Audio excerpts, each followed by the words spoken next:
on this episode of the Sorority Chat podcast.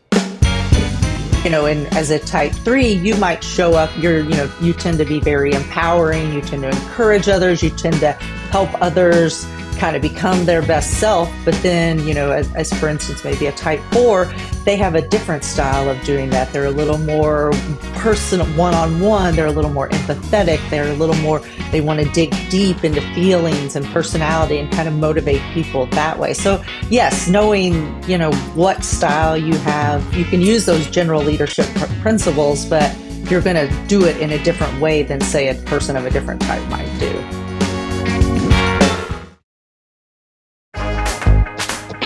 Hey y'all, and welcome to Sorority Chat. I'm Liz Toombs, a designer and sorority alum who's obsessed with all things Greek life. My mission? To bring you real conversations, smart insights, and fun stories that help make sorority living even better. So grab your favorite beverage, get comfy, and let's chat. Hey everybody, welcome back to this week's episode. We have Deanna Talwalkar here with us today. She is owner of Mirabell Creations. She is an artist, certified Enneagram coach, and author. Hey, Deanna. Hi, Liz. Good to see you. Nice to see you. I am looking forward to this conversation because I am kind of a self-professed Enneagram geek.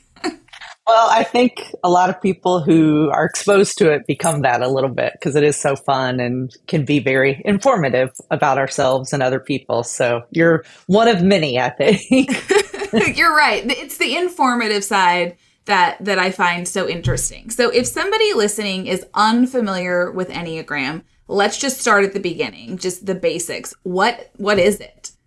So the Enneagram is a personality tool, I like to say. If you're familiar with the Myers-Briggs, yes. A lot of us did years ago, it is a similar system in the fact that it kind of categorizes people into 9 different personality types. But what I like about it so much is that it's very fluid. A lot of people have different traits from different types, but they have one primary type. And it's really just a great tool to help you learn about yourself, help you assess your strengths, your challenges, where you might have opportunities for growth. And it also is really informative in how you show up in relationships in your life.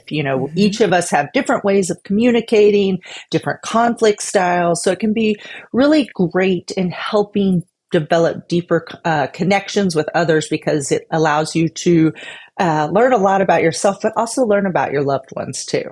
So it's a system that was developed. It's somewhat there's not a great 100% clear answer as to where it came from, but it's something that developed over hundreds of years. And there's been different teachers and other people that have added to it over the years to the current system that we have now. Okay. Well, I am here for it. And I have never done Myers-Briggs, but I did the DISC profile. Are you familiar with that? Yes. Also very common and used a lot in workplaces to kind of assess similar things, different traits. Exactly. And so I did that. And so what I loved about DISC was then it told me how to interact with the other folks. Yes. I think I was like high D and I. And so then how to interact with the other people. And that's what I like about the Enneagram too. And especially some of the content that you put out is, it talks about, how to interact with the different other Enneagram numbers. And I think that's super valuable to know. Right. And I love all of the different personality tools. For me, the Enneagram has been the most useful, the one that I kind of resonate with. Sure. Different people might find the DISC more informative or Myers-Briggs. And I don't, people always say, well, why should we use the Enneagram? And I don't really push the Enneagram. I think whatever tool that you can find that is really useful for you, that helps you understand yourself on a deeper level is really great and really important. So if the Enneagram speaks to you, great, then let's, chat about that and use that. But if there's other tools, then by all means, use whatever works best for you. Yeah, there's a reason they all exist, right? There's a little something for everyone out there, I think. Right, for sure. So what made you so attracted to the Enneagram? Like what about it drew you in? Well, honestly, it was just personal experience. I actually am a lawyer. I was a lawyer, earlier in my life, I like to say, before I had children.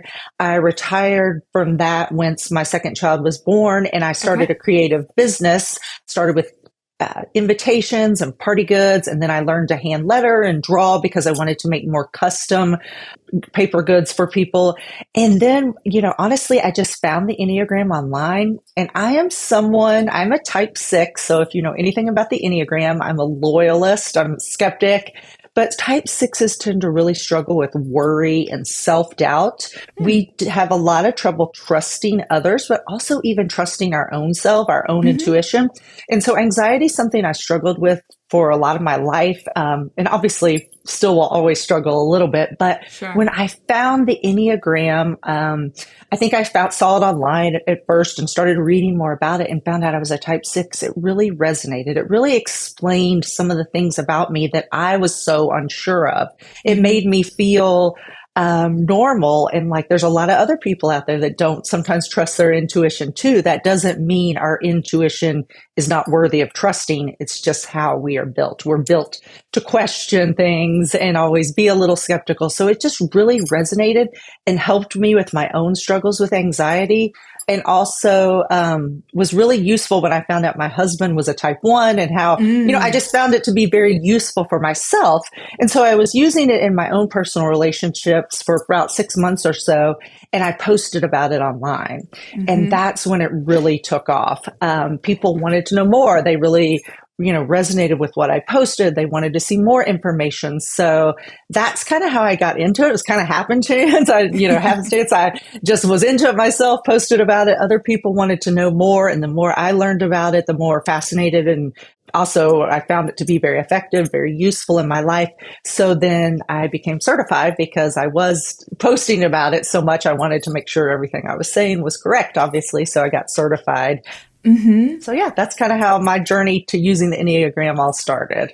Oh, that's really cool because before we started recording, you and I were talking about and like kind of reminiscing how we first Yeah. became connected. And so we had been at a photography class with Kristen Tatum, a photographer in Lexington, Kentucky, and you gave everybody these little 5x7 watercolor prints in the shape of the state of Kentucky. And so I was telling you I still have that framed in my house. And so I was always have been watching your journey, I should say, since then, and like watching it evolve from just the general artwork to the Enneagram specific. And I just always am interested in what you're sharing.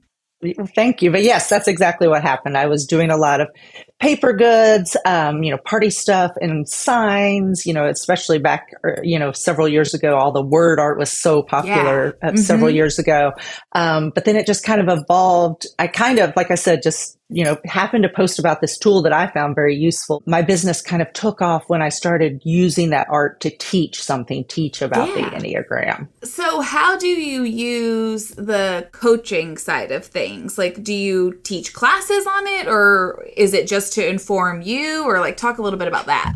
Locally, I've done several classes at workplaces or organizations, leadership organizations, gone and spoke about the Enneagram, how to use it in the workplace or just in your personal life so you can be a better Mm. leader. Mm-hmm. So I've done several classes like that. I do some individual coaching with the Enneagram and entrepreneurs, small business owners. I haven't done a ton of that, but that is something I do offer. And then I also have a few courses that I have. Like right now, I have a course about how to use, it's a 30-day challenge to use the Enneagram and other science-backed tools to make you happier and just kind of live your best life. So yeah, that's how I use the coaching side of it in my business. Oh, yeah, that's really cool. Someone recommended to me there's like a series of devotionals based on the Mm-hmm. Enneagrams. And Yes. so once last year, I went through one of those and I really enjoyed that, just the different ways that that information can be used, I guess. What is your And Enneagram type? I am a 3 wing 2. Okay, perfect. Yes. So Mm-hmm. you're the achiever. So you like Mm-hmm. to build respect and you strive very hard to meet your goals, but you also, with the wing 2, have a very kind of more of a servant attitude and like hosting and serving and meeting other people's needs too. So Yes. yeah, it Yes. is. I do think the Enneagram is great because, like you said, with the devotion, there's going to be certain, I assume was it like a biblical devotion of some sort? Yeah. Right. So there's going to be certain things that really resonate and speak to you as a type 3. So it's really awesome to use that general information or use a topic like the Bible and then pull out what speaks to type 3s. So I think that's a great use of the Enneagram because we all are so different. We all have our own unique strengths and traits that, we're going to, what you pull out of the Bible is going to be different than what I pull out of it as a type 6. So yeah, that's a perfect way to use it. Yeah, you're exactly right. It's funny in my friend group, in our group chat, a lot of times it'll come up like, that's such an 8 thing to do or such a type 1 thing to do, because we're all aware of our Enneagram types and we just sort of like joke with each other back and forth about it. We're like, oh yeah, that's a key characteristic of your Enneagram type. Yeah, in relationships, that's always good to be aware of that. I sometimes find myself when I'm getting annoyed with maybe like my husband or one of my children, I'm thinking, this is your side, whatever coming out. And I try not to, make any comments like that, but it can be very useful in helping you understand some of those maybe annoying things that they do, why they're doing that and why it annoys you. It might not annoy them, but because, we have different values, it may annoy us more than someone else. Yes, you should use the knowledge for good, not evil, right? Don't use it against someone. You use it to inform you on like, okay, now I understand what's going on with them and I can react differently than I may have otherwise. For sure. I think it's funny. I did not know about the lawyer component of things until you and I started talking for this episode. And there are so many folks that I have talked to in recent days and that have been guests on this show that are recovering lawyers. Like they start out in the law profession and then they go a totally different direction. So, I mean, I imagine that this is wildly different than what you were doing in your law practice. Well, definitely different. And I think that's common for multiple reasons. One, a legal degree can be used in a lot of different ways. And it's a very versatile degree, I guess. So so it is a nice thing about a law degree. It's not always just going to court like you might think about if you watch, those kind of things on TV. But it's also very demanding. And if you go practice as a lawyer where you're billing your time, it's just a very difficult career to stay in long term, especially if you prioritize family and other things too.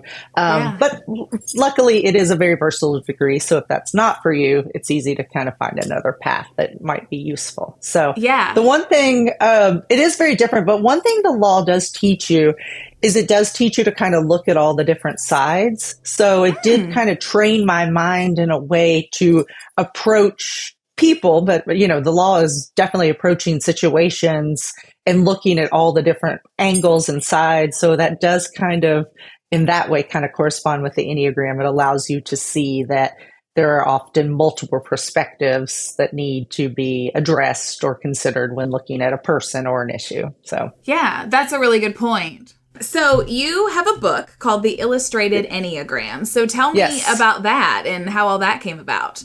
So honestly, that came about through my Instagram account, which is why I'm such a big believer in using Instagram for your business, especially if you have a creative or an art business. Obviously, I think all creatives dream of writing a book at some point in their life, but, I'm not a writer. So I never really, I thought that would be a really cool thing to do, but never really had a path. But I was contacted by the lady who is now my publisher through my Instagram. She found me on Instagram, liked my artwork, thought it was a good way to make digestible, quick, accessible information for people. So my book is very similar to my Instagram account in that it, has a chapter. I don't do a chapter of each Enneagram type, which is a lot of how the books do. I do a chapter that is discussing like an issue like self-care or boundaries or relationships. And then I talk about how that applies to each of the 9 types. So, it's very much like my artwork online. It's, cute graphics, but then there are explanations with everything too. So, and I'm actually I'm not working because it's currently to the publisher, but my second book is going to be a coloring book. Oh. That isn't Enneagram it doesn't say that it's Enneagram necessarily, but each chapter, there's 9 chapters, and it talks about, like chapter 1 is all about leaning into progress over perfection, which there's a lot of graphics that go along with that. And that is a big challenge for type 1s. And then the second chapter, each chapter kind of goes with different challenges that each of those 9 Enneagram types might have. So that will be out probably in the fall. It's what we're looking at now. So that's exciting. So it all came through my Instagram. I was honestly just contacted by a small publisher who works with a bigger publishing house. And that's kind of how it all came about. So honestly, I believe in the power of using your Instagram account to go after things that maybe you don't even think are related to, what you're doing online. You wouldn't think a book deal would come out of your Instagram, but that's the power of using social media these days. I mean, what a dream scenario that, you've been posting these things, someone reaches out and the deal works out. And now here you are moving on to book number 2. Yeah. It's been very lucky, but also, like anybody who is an artist or does creative things online, it's that day to day, you're posting daily, coming up with new content. So it is, very much luck, but also very much that showing up every single day to get to that point where that luck happens. Oh, absolutely. I don't consider it luck at all. I know exactly what you're talking about. It feels like a slog sometimes as the creative to post it. You're like, is anybody listening? Does anybody even care what I'm saying? And then that happens and you're like, okay, like this is some fruit from all the labor that I've been putting in so far. Yes. Yeah. And I'm sure it's the same with your business and your decorating. Yeah. You just never know, how clients might find you online, but it happens. Exactly. So. Yeah. You never know who's watching or who sees that funny, TikTok video trend that you did and then start to go down the rabbit hole and find, look at your work. You're exactly right. I think it's a really great tool to have with social media for your business. Yeah. So you were talking about your book kind of addressing issues. And I think some of the things that you mentioned sound very interesting and very applicable to listeners. Like you talked about, was it self-doubt was one of them? Self-care. Or self-care? Yeah. Yes, yeah. So talk a little bit more about some of those issues that are in there, because I think it could really resonate with folks. So the book goes through, how each type shows up in the world, basically what our strengths and our challenges are. It talks about how each type communicates, because that can be really challenging to figure out. Sometimes when we are in conflict with someone, it's because their communication style is different than our communication style. And it's not that one's right or wrong. It's just we might not mesh together great. So I love that chapter because I think it can be really useful in your personal relationships. It could be useful at work. If you are, you're a type 3, maybe whatever type is, you're just not communicating well with that person. So you can take a look at how they communicate and learn about that and kind of make a more effective conversation strategy for that person. It talks about self-care. It talks about growing, where to go to grow for your personality. It talks about how we react under stress and under times of growth. So there's just a lot of different topics that can be applicable both to your personal life, to self-understanding, but also to understanding others too. But I love that because college life, sorority years, all of that, it's such a pivotal part of your life. You're coming away from kind of being under your parents' wing, living in their house. You're getting a little bit of independence and just trying to figure out who you are, what you want to do with the rest of your life as you're going through classes. And so I think having a tool like that book to kind of guide you through some of that and just make you reflect on your Enneagram type and maybe how you're showing up in the world, I think that's super valuable. For sure. It's interesting because I have my son just started his first year of college, but when he was in high school, they took the Enneagram test in one of his classes. And I was shocked. It was the first time I'd really heard that. And it was really, they use it similarly, like you were discussing, to kind of understand themselves, understand what path might be a good path for them. And of course, he already knew his type because he lives with me. So, but he took the test and it came back telling him exactly what he thought. But yeah, it's really useful to know, especially when you're at that age. And I wish I had known more in college, what are my strengths? Maybe I'm thinking about this career path, and it's not that there is a set career path for each type by any means, but like, for instance, my daughter who's older, she's in law school, she's a type 2. So I see which type 2s, for your listeners who aren't super familiar with the Enneagram, are helpers. They like to be give to people. They like to help them. They like to be needed by others. So I could definitely see her more in certain type of lawyer position than other type of lawyer positions because of those strengths that she has. Also, some of the challenges. She is very social. Likes, relationships are kind of everything to her. So I can't really see her sitting behind a desk and doing intellectual property law where you're just reading and researching all day long. And it's kind of a solo type position. That wouldn't be great for her because she is so social. So it is really useful in figuring out, what path you might want to go, especially if you have a passion already. Where in that passion could you kind of see yourself fitting in the best? What's coming to mind for me is I facilitate a leadership program through my sorority, Alpha Gamma Delta, and it's called Empower. And so I have a cohort of women from different chapters all across the country, and we meet on Zoom once a month. And so we talk about different leadership styles, and there's a book that it's based on, and it's great at giving you the concepts of leadership and communication and how to approach things kind of in a very general way, but then going a step further and having that self-understanding, and then they can figure out how to adapt it to their own style. I think that there's a lot of really cool elements to that could be helpful. For sure, because there's, obviously thousands of different types of leaders that are successful.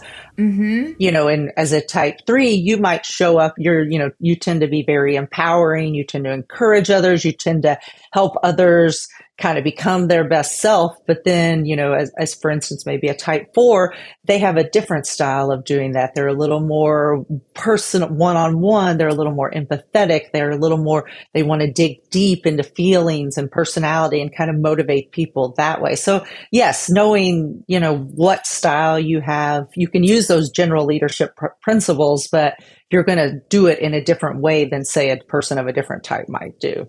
Yeah, you're exactly right. And it's so interesting. You were using my Enneagram 3 as an example there, and just like kind of that cheerleader mentality. And I've always mentored through my business. I love doing that. And mentoring is very different than managing. And so I've learned that over the years, right? That just because I want to help bring somebody up in the profession or help them with their next steps, it doesn't mean that I want to have them working under me and I don't like to micromanage, right? I like autonomy and to give folks their space. So it's very interesting the way that knowing the cheerleader component also helps me know, as far as a business owner, what I do and don't want to do within that construct.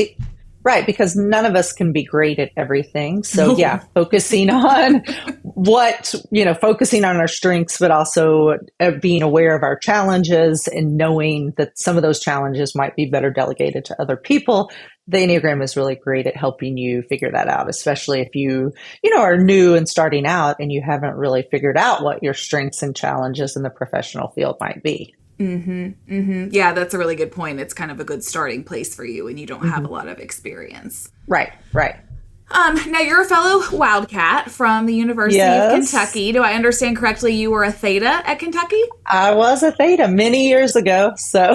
And I always say you are a Theta, right? I forget that. Yes. So are you still involved in any way as an alum, or do you do any kind of sisterhood activities? I'm not really involved anymore, no. But I am. It's interesting. My son is now going through all the fraternity stuff, so it is starting to kind of, bring back some of those memories, and wondering if I should be more involved. Because it is really fun to watch him experience different, obviously, guys and girls, but still a lot of that, brotherhood things that, we did as sisterhood. He comes home talking about, why do I have to memorize these creeds and we have to learn these songs? And I don't understand, it's like, what is it? Kind of unsure because what a fraternity, what it even did, but he's really enjoying it. And it has brought up a lot of me, thinking back about some of those days when I was in the sorority years ago. So. Oh, that's good. Now, is he at Kentucky as well or somewhere else? He is actually at Center College here, which down the road. So he's in a small school, and he pledged, they do the fraternity stuff in the spring, spring semester. So now, so he did not do it the fall, but as a freshman's now doing it and really enjoying it, but definitely was kind of eye-opening to him. Like, he didn't realize what all it entailed. He didn't realize. He just thought they got together and had parties, I think, but it has been really great. He was someone who played sports growing up. So that camaraderie, that group of friends, it's a good way to keep doing that in college, even when you're not playing sports. So it is. You're exactly right. Yeah. And I've said that a lot, that like, if you're not an athlete, that the Greek community is a really great way to find that family within like a larger student body at college, and that way you're not getting lost in the shuffle and you find your people. That's built in athletics, but you have to find it if you're not an athlete. So and as a type 6, we really crave community. We're a bit type 6s like to have security around them, and one way we build not just like financial security or physical, but relationship security just in all of our lives, different parts of our life. So community is big for type 6s. So I think sororities or fraternities are great for that, because it does build that group of people that, you might not know that well, but they become your brothers or sisters right away. And then once you're in that framework, you start to get to know people better and, become close with them. And I still see people, I ran into a girlfriend the other day that was in sorority with me, and, I still see her, and it's still fun to kind of have those relationships even through adulthood. Yeah, you're right. Have you visited the recently built house? I have not visited. Did you do that? Did you do some work there? Or? I did not, no, but it's beautiful. And I haven't toured it myself, but I've just seen photos, and it's a beautiful house there on the campus of UK. And so, yes, you should go back. You should do some kind of Enneagram sisterhood event with the chapter and get these girls involved. Yeah, that's not a bad idea, actually. Because a lot of kids that age really love the Enneagram and, have been exposed to it more than obviously, I was growing up. So. Well, social media just makes it so accessible. And then, the algorithm, once you look at one thing about it, then that's what you're flooded with for the next few months. But But yeah, so if you're listening, Kentucky Thetas, give her a call and let's schedule something fun. Sure, I think it would be good. For sure. Well, Deanna, if people do want to get in touch with you, what's the best way to do that?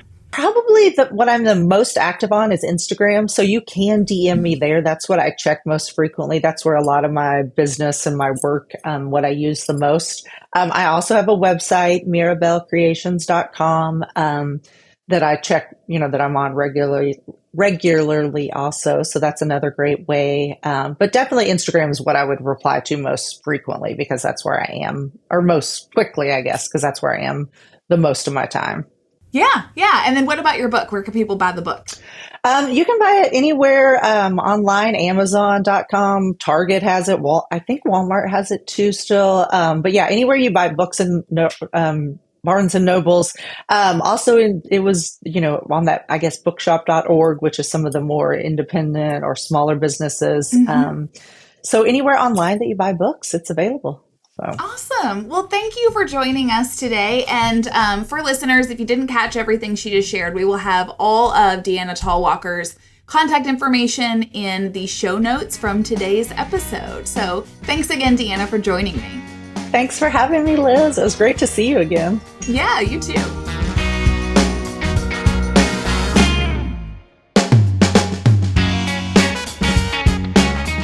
Welcome to Liz's House Hot Takes.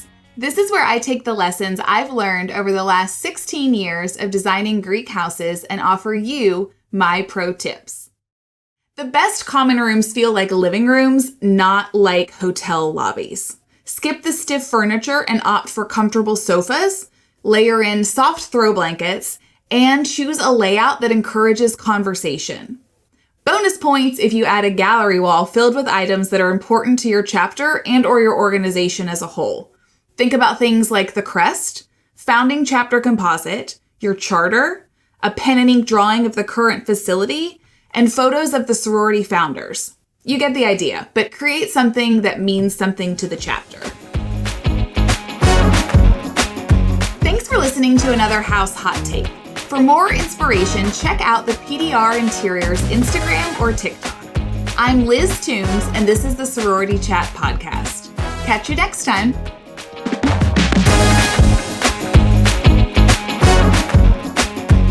Thank you so much for tuning in. If you're listening on a podcast platform, make sure to follow the show so you never miss an episode. And if you got something out of today's conversation, we'd love for you to leave us a 5-star review. It helps us reach more listeners just like you. If you're watching on YouTube, be sure to check out this video right here or this one over here. And don't forget to like and subscribe. It really helps us out. On that note, I'm Liz Toombs with Sorority Chat, and I'll see you on the next one. This podcast is produced by Collier Landry for Don't Touch My Radio. Copyright Liz Toombs.